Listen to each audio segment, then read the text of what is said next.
Kedengaranlah kepada Yakub, anak-anak Laban berkata demikian. Yakub telah mengambil segala harta milik ayah kita, dan dari harta itulah ia membangun segala kekayaannya. Lagi kelihatan kepada Yakub dari muka Laban bahwa Laban tidak lagi seperti yang sudah kepadanya. Lalu berfirmanlah Tuhan kepada Yakub, pulanglah ke negeri nenek moyangmu dan kepada kaummu, dan aku akan menyertai engkau. Sesudah itu Yakub menyuruh memanggil Rahel dan Lea untuk datang ke padang, ke tempat kambing dombanya. Lalu ia berkata kepada mereka, telah kulihat dari muka ayahmu bahwa ia tidak lagi seperti yang sudah kepadaku, tetapi Allah ayahku menyertai aku. Juga kamu sendiri tahu bahwa aku telah bekerja sekuat-kuatku pada ayahmu, tetapi ayahmu telah berlaku curang kepadaku dan telah 10 kali mengubah upahku. Tetapi Allah tidak membiarkan dia berbuat jahat kepadaku. Apabila ia berkata, yang berbintik-bintiklah akan menjadi upahmu, maka segala kambing domba itu beroleh anak yang berbintik-bintik. Dan apabila ia berkata, yang bercoreng-corenglah akan menjadi upahmu, maka segala kambing domba itu beroleh anak yang bercoreng-coreng. Demikianlah Allah mengambil ternak ayahmu dan memberikannya kepadaku. Pada suatu kali, pada masa kambing domba itu suka berkelamin, maka aku bermimpi dan melihat bahwa jantan-jantan yang menjantani kambing domba itu bercoreng-coreng, berbintik-bintik dan berbelang-belang. Dan malaikat Allah berfirman kepadaku dalam mimpi itu, Yakub. Jawabku, ya Tuhan. Lalu ia berfirman, angkatlah mukamu dan lihatlah bahwa segala jantan yang menjantani kambing domba itu bercoreng-coreng, berbintik-bintik dan berbelang-belang. Sebab telah kulihat semua yang dilakukan oleh Laban itu kepadamu. Akulah Allah yang di Betel itu, di mana engkau mengurapi tugu dan di mana engkau bernasar kepadaku. Maka sekarang bersiaplah engkau, pergilah dari negeri ini dan pulanglah ke negeri sanak saudaramu. Lalu Rahel dan Lea menjawab Yakub, katanya, bukankah tidak ada lagi bagian atau warisan kami dalam rumah ayah kami? Benar. Bukankah kami ini dianggapnya sebagai orang asing karena ia telah menjual kami? Juga bagian kami telah dihabiskannya sama sekali. Tetapi segala kekayaan yang telah diambil Allah dari ayah kami adalah milik kami dan anak-anak kami. Maka sekarang perbuatlah segala yang difirmankan Allah kepadamu.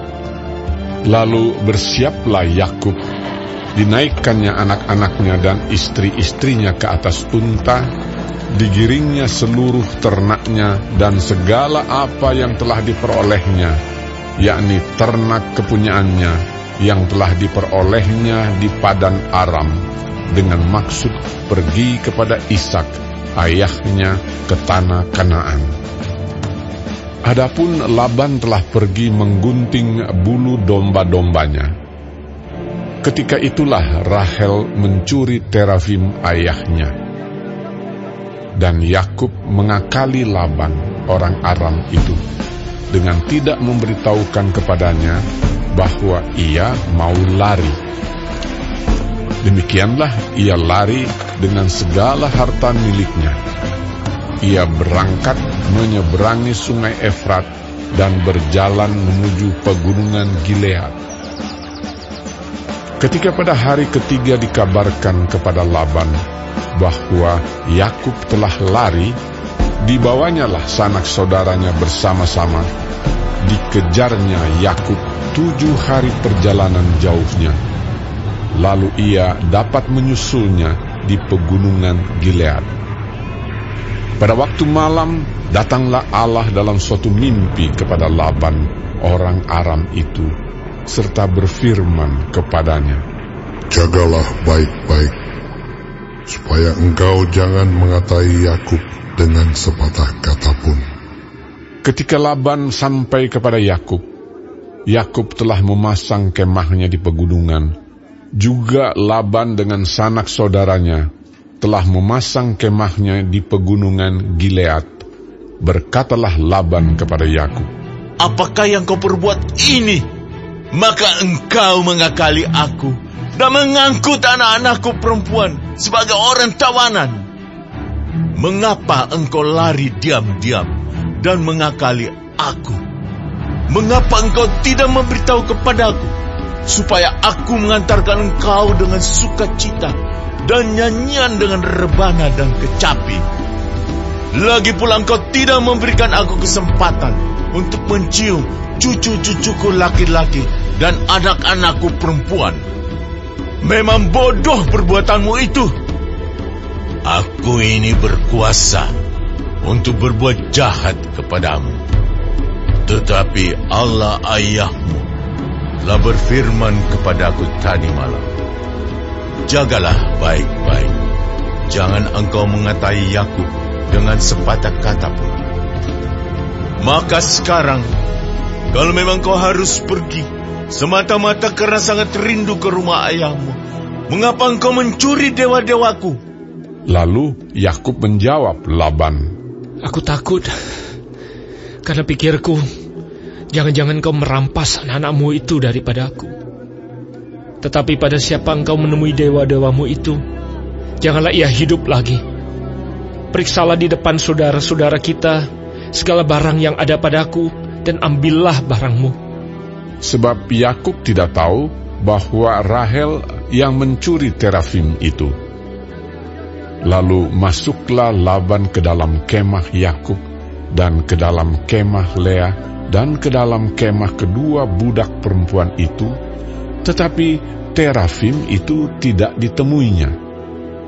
Setelah keluar dari kemah Lea, ia masuk ke dalam kemah Rahel.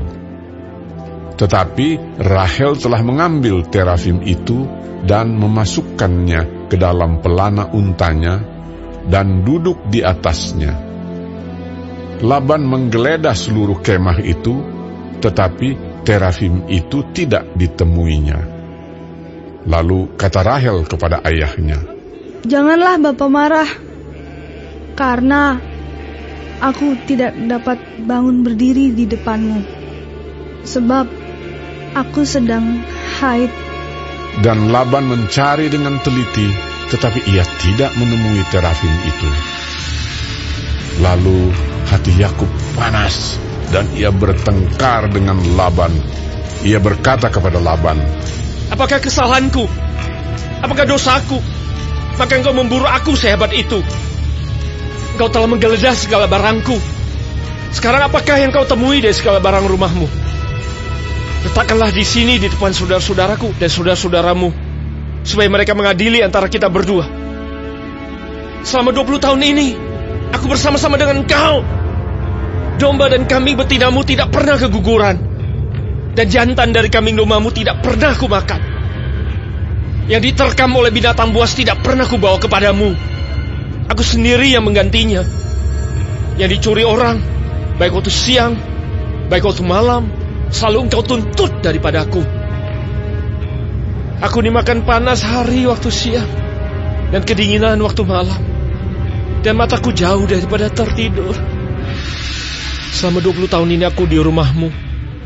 Aku telah bekerja padamu 14 tahun lamanya untuk mendapat kedua anakmu, dan 6 tahun untuk mendapat ternakmu, dan engkau telah 10 kali mengubah upahku. Seandainya Allah ayahku, Allah Abraham, dan yang disegani oleh Ishak tidak menyertai aku, tentulah engkau sekarang membiarkan aku pergi dengan tangan hampa. Tetapi kesengsaranku dan jerih payahku telah diperhatikan Allah, dan Dia telah menjatuhkan putusan tadi malam. Lalu Laban menjawab Yakub, Perempuan-perempuan ini anakmu, dan anak-anak lelaki ini cucuku, dan ternak ini ternakku. Bahkan segala yang kau lihat di sini adalah milikku. Jadi apakah yang dapat kuperbuat sekarang kepada anak-anakku ini, atau kepada anak-anak yang dilahirkan mereka? Maka sekarang marilah kita mengikat perjanjian, aku dan engkau, supaya itu menjadi kesaksian antara aku dan engkau. Kemudian Yakub mengambil sebuah batu dan didirikannya menjadi tugu. Selanjutnya berkatalah Yakub kepada sanak saudaranya, "Kumpulkanlah batu."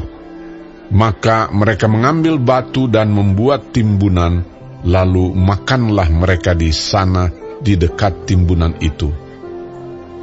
Laban menamai timbunan batu itu Yegar Sahaduta, tetapi Yakub menamainya Galet. Lalu kata Laban, "Timbunan batu inilah pada hari ini menjadi kesaksian antara aku dan engkau."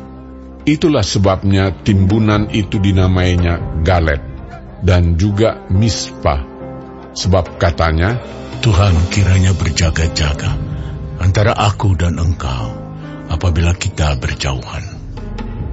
Jika engkau mengaibkan anak-anakku, dan jika engkau mengambil istri lain di samping anak-anakku itu, ingatlah, walaupun tidak ada orang dekat kita, Allah juga yang menjadi saksi antara aku dan engkau."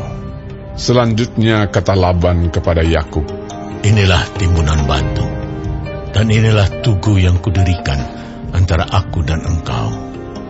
Timbunan batu dan tugu inilah menjadi kesaksian bahwa aku tidak akan melewati timbunan batu ini mendapatkan engkau, dan bahwa engkau pun tidak akan melewati timbunan batu dan tugu ini mendapatkan aku dengan berniat jahat. Allah Abraham dan Allah Nahor, Allah ayah mereka, kiranya menjadi hakim antara kita." Lalu Yakub bersumpah demi yang disegani oleh Ishak, ayahnya. Dan Yakub mempersembahkan korban sembelihan di gunung itu. Ia mengundang makan sanak saudaranya, lalu mereka makan serta bermalam di gunung itu. Keesokan harinya, pagi-pagi, Laban mencium cucu-cucunya dan anak-anaknya serta memberkati mereka. Kemudian pulanglah Laban kembali ke tempat tinggalnya.